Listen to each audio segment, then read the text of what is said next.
Alors mon nouveau livre, Si on arrêtait d'empoisonner nos enfants, est un livre à destination des parents, mais qui concerne les enfants, et qui évoque l'environnement toxique sans précédent dans lequel nous évoluons aujourd'hui, et qui met en péril l'avenir de nos enfants comme jamais auparavant dans l'histoire de l'humanité. C'est-à-dire que nous traversons une crise sanitaire sans précédent, vraiment.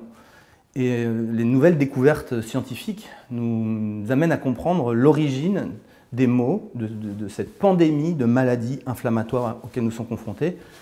Nous expliquent pourquoi, comment, et que tout se joue dans les 8 premières années de l'existence d'un enfant. Du 3e mois de grossesse à sa 8e année, on va décider de la variété des bactéries qui vont constituer son microbiote et qui vont conditionner la prévalence de toutes les maladies inflammatoires, cancer, obésité, diabète, Parkinson, Alzheimer, maladies auto-immunes, maladies de Crohn, etc.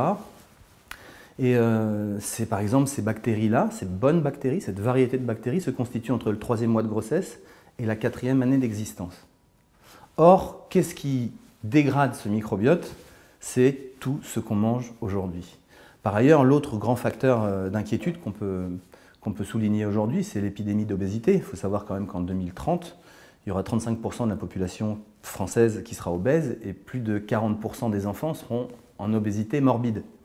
Ce qui veut dire qu'entre 65 et 70% de la population sera malade, avec toutes les conséquences sur la santé qu'on peut imaginer lorsqu'on est obèse, c'est-à-dire les maladies inflammatoires comme le diabète, les maladies cardiovasculaires. L'obésité tue plus aujourd'hui que la faim dans le monde. C'est un vrai sujet de préoccupation, c'est une accélération sans précédent. Et il était temps de réagir et d'expliquer aux parents qu'ils étaient en responsabilité, qu'ils avaient les clés pour protéger leurs enfants.